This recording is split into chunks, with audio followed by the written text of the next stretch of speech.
Alhamdulillahilladzi bi ni'matihi tatimmus shalihat wassalatu wassalamu ala sayyidis sadat wa ala alihi wa ashabihi ahlil fadaili wal karamat. Subhanaka la ilma lana illa ma 'allamtana innaka antal alimul hakim. Rabbi shrah li sadri wa yassir li amri wahlul 'uqdatam min lisani yafqahu qawli. Yang sama-sama kita hormati imam kita, kiai kita, khatib kita, tuan-tuan guru kita, hadirin hadirat yang dimuliakan Allah Subhanahu wa taala. Tak dapat saya sebut satu persatu, tapi semuanya yang berhadir ini insyaallah dimuliakan oleh Allah Subhanahu wa taala. Amin ya rabbal alamin. Nanti sampai masanya, kata Nabi sallallahu alaihi wasallam, sampai-sampai batu pun akan berkata, ya abdallah, wahai hamba Allah, hadzal yahudi, ini di belakangku khalfi ada seorang Yahudi, uqtulhu, bunuhlah dia. Satu saja yang tidak mau menunjukkan tempat Yahudi, yaitu syajaratul gharqad, pohon gharqad, bentuknya seperti pohon pinus.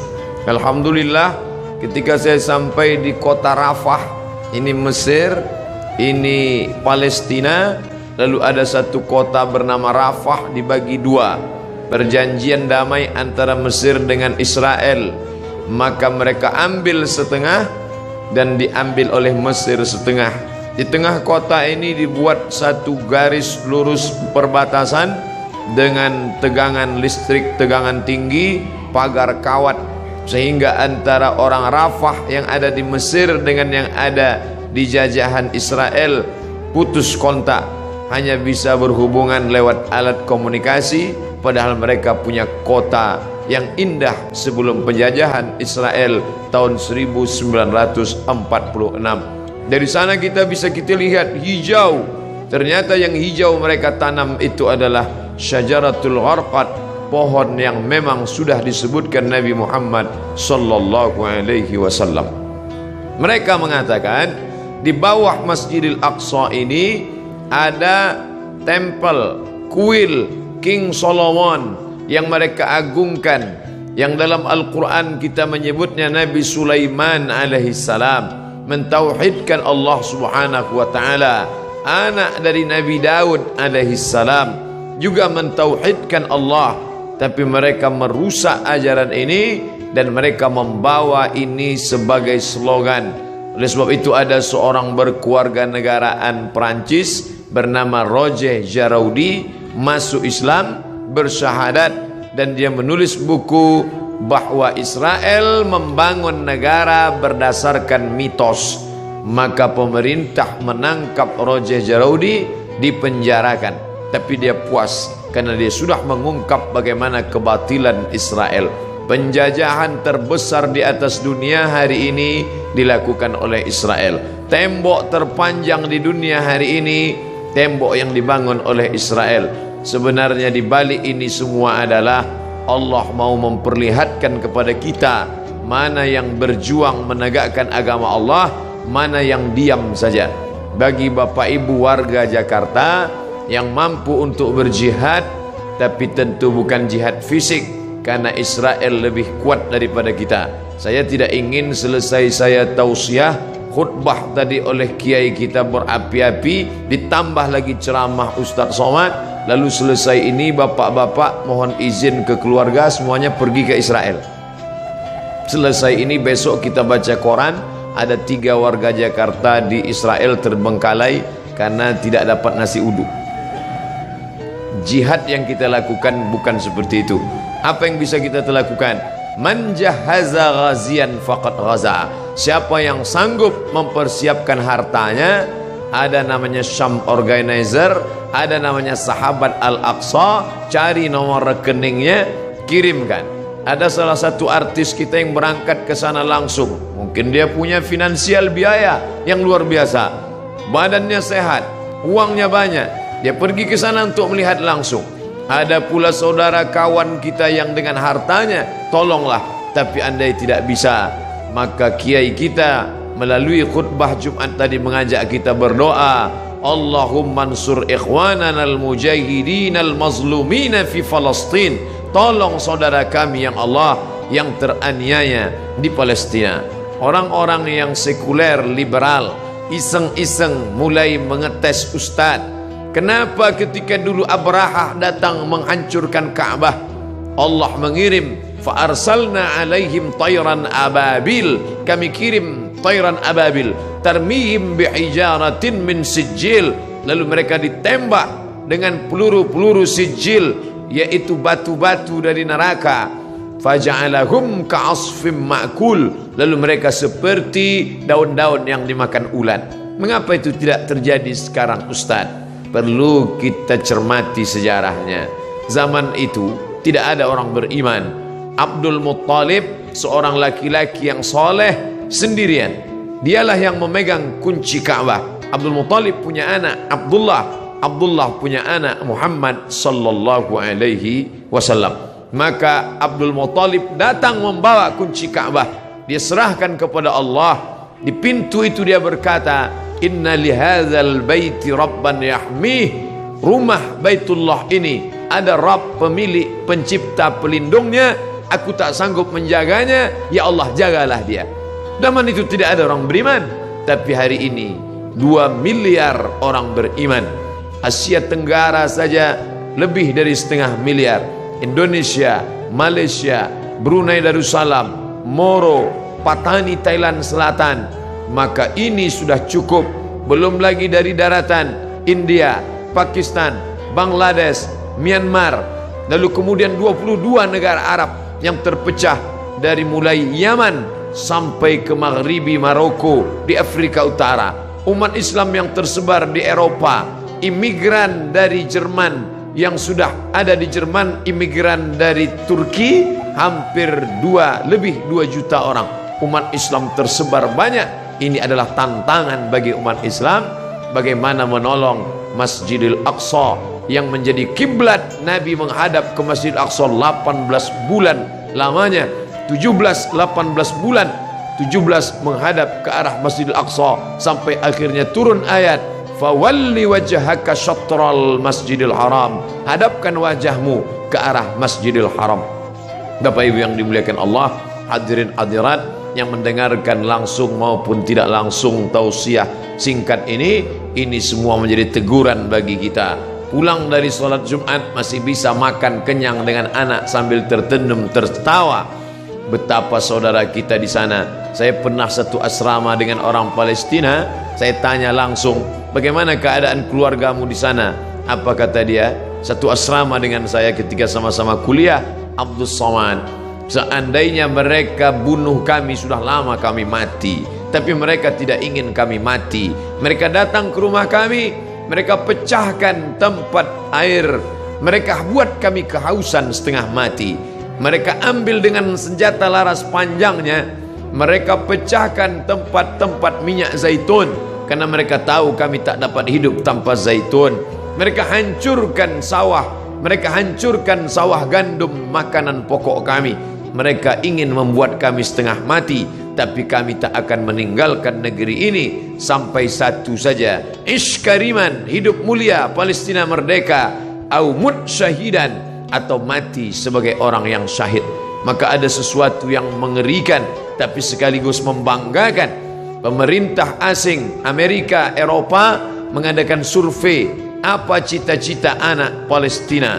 Di tempat kita cita-cita ingin menjadi dokter, cita-cita ingin menjadi advokat, cita-cita ingin menjadi pengusaha sukses. Tapi cita-cita anak Palestina lebih 90% cita-citanya ingin menjadi seorang yang mati syahid. Maka apapun profesinya, ish kariman, kalau kau hidup, hiduplah mulia. Au mut syahidan, kalau mati maka mati syahid. Maka pemerintah Mesir lewat masyarakat muslimnya membuat slogan mempertahankan makanan produk Islam, tidak membeli produk-produk dari Israel yang sekian persennya dibelikan untuk peluru membunuh saudara-saudara kita. Uangnya uang kita, kita yang memakai, dari deterjen sampai sikat gigi, sampai tekstil, sampai alas kaki.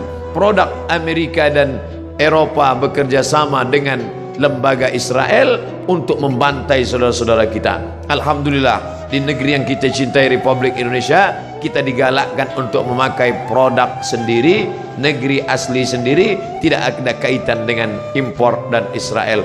Maka kembalilah kepada produk-produk kita, karena sedikit banyak kita sudah menyumbang membeli peluru untuk menyobek jantung saudara kita. Ini bukan masalah nasionalisme. Orang yang berkata tidak ada hubungan kita dengan Palestina, itu murni hubungan konflik antara Palestina dengan Israel, maka dia tidak mengerti ajaran Islam. Kita baca Al-Quran, Subhanalladzi asra bi'abdihi laylan minal masjidil haram ilal masjidil aqsa. Kalau orang mengatakan itu Palestina tidak ada hubungan agama, maka Masjidil Aqsa terletak di Palestina. Kita beriman kepada Isa alaihi salam bukan sebagai anak Tuhan, tapi sebagai Rasul utusan Allah. Isa lahir di Palestina, besar di Palestina, diangkat dari Palestina. Kita beriman kepada Musa alaihi salam, ditulis namanya dalam Al-Quran. Musa lahir di Mesir dan berhijrah ke Palestina. Namanya 4 kali kita sebut. Kama sallaita ala Ibrahim wa ala ali Ibrahim, kama barakta ala Ibrahim wa ala ali Ibrahim. Ibrahim lahir dan besar di Babilonia, Irak, tapi kemudian dia hijrah ke Palestina. Nabi Ishak di Palestina, Nabi Ismail di Palestina, hijrah ke Makkah Al-Mukarramah. Nabi Musa hijrah ke Palestina, Nabi Isa lahir besar di Palestina, dan Muhammad sallallahu alaihi wasallam Isra Mi'raj ke Palestina, barulah naik ke Sidratul Muntaha. Maka hubungan kita bukan sebagai hubungan kemanusiaan, tapi hubungan yang lebih kuat. Asyhadu an la ilaha illallah wa asyhadu anna Muhammadan Rasulullah. Andai kau bukan seorang muslim, andai tak percaya kepada Muhammad untuk menyaksikan kebiadaban Israel, cukuplah sebagai manusia, tak perlu menjadi seorang muslim untuk kasihan kepada Palestina. Tidak perlu menjadi seorang mukmin untuk peduli kepada Palestina. Cukup menjadi manusia yang berakal sehat, maka sudah cukup untuk membela Palestina sebagai manusia. Oleh sebab itu sekarang bergejolak orang-orang Eropa yang tidak bertuhan, ateis, tak percaya kepada Tuhan, tapi tetap membawa bendera Palestina. Maka aneh bin ajaib kalau ada orang Islam yang setiap hari berkata asyhadu an la ilaha illallah wa asyhadu anna Muhammadar Rasulullah, tapi tak tergerak hatinya melihat apa yang diderita oleh Palestina. Dulu kita tidak bisa melihatnya, tapi sekarang nyata.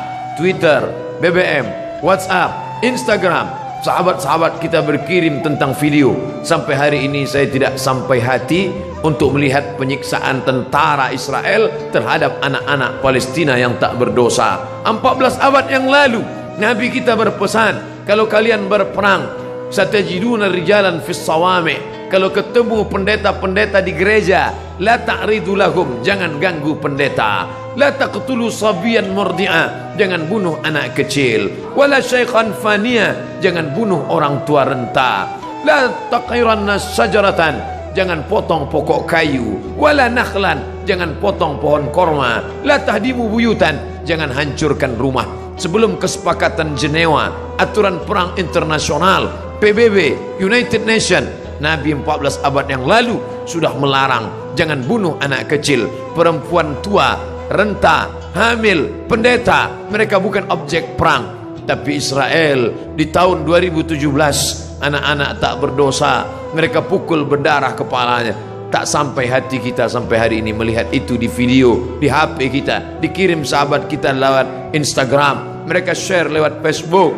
Ada yang marah, berkecamuk dalam hatinya, tapi kita hanya memanjatkan doa. Ingat, ad-doa silahul mu'min. Anak-anak kita dudukkan sejenak, perhatikan. Mungkin kita perlihatkan di slide TV kita, kita perlihatkan, oh anakku kau sekarang senang, bisa indah makan, jalan-jalan ke mall, bisa menikmati indahnya udara segar. Tapi coba kau lihat saudaramu di Palestina. Cara mendidik anak-anak kita bukan sekedar bercerita, tapi melihat gambar yang bisa mencerita beribu kata. Maka pikiran-pikiran negatifnya insya Allah akan hilang.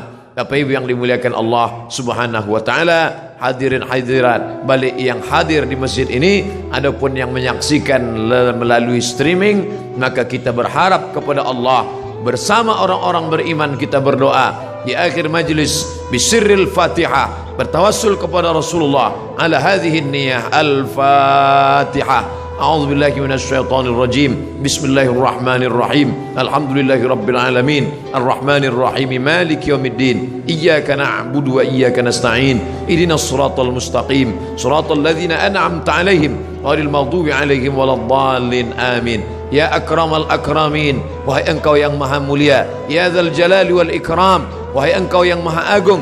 Allahumma ansur ikhwanana al-mujahidin al-mazlumin fi Falastin, tolong saudara-saudara kami yang sedang teraniaya di Palestina ya Allah. Allahumma dammir a'da'aka a'da'ad-din, hancurkan musuhmu, musuh kami dan musuh agamamu ya Allah. Allahumma syattid syamlahum, hancurkan barisan mereka, wa farriq jam'ahum, cerai-beraikan barisan mereka, waj'alhum fi nuhurihim, dekatkan mereka kepada kematian mereka. Allahumma anzilir ra'ba fi qulubihim, tanamkan rasa takut, rasa cemas, rasa ngeri ke dalam hati mereka. Wa anzilil malaikatal muqarrabin al-mudabbarin, turunkan malaikat-malaikat yang kau atur, ma'ajundin min junudika ya arhamar rahimin, bersama tentara-tentaramu di hadapan pasukan musuhmu ya Allah. Allahumma sabbit qulubana, kokohkan hati kami, ala dinik, dalam agamamu, wa ala ta'atik, dalam ketaatan kepadamu. Allahumma inna na'udzubika min ilmin la yanfa', jauhkan kami dari ilmu yang tak bermanfaat, wa min qalbin la yakhsha', dari hati yang tak khusyuk, wa min nafsin la tashba', dari nafsu yang tak pernah kenyang, wa min du'ain la yusma', dari doa yang tak dikabulkan. Allahumma ansur ikhwanana al-mujahidin fi kulli makan, tolong saudara kami yang teraniaya, yang berjuang, mereka dibakar, mereka dibunuh, mereka diusir, bukan karena harta, tapi karena lidah mereka berkata la ilaha illallah wa ashhadu anna muhammadan rasulullah. Allahumma ja'al abna'ana wa banatina min huffazil Quran, jadikan anak-anak kami para penghafal Quran. Waj'alhu lana imaman wa nuran wa hudan wa rahmah, jadikan Quran sebagai cahaya penerang saat gelap gulita, sebagai hidayah bagi kami ya Allah. Allahumma hadi qaumana fa innahum la ya'lamun, saudara-saudara kami, sahabat-sahabat kami yang belum peduli, beri mereka hidayah, mereka berbuat buruk karena mereka tidak tahu ya Allah. Rabbana atina fid dunya hasanah wa fil akhirati hasanah wa qina adzabannar, wa sallallahu ala sayyidina wa maulana Muhammad wa ala alihi wa sahbihi wasallam, walhamdulillahi rabbil alamin. Terima kasih perhatian Bapak Ibu hadirin hadirat. Aqulu qawli hadza astaghfirullah li wa lakum. Mohon maaf atas segala kekhilafan. Wassalamualaikum warahmatullahi wabarakatuh.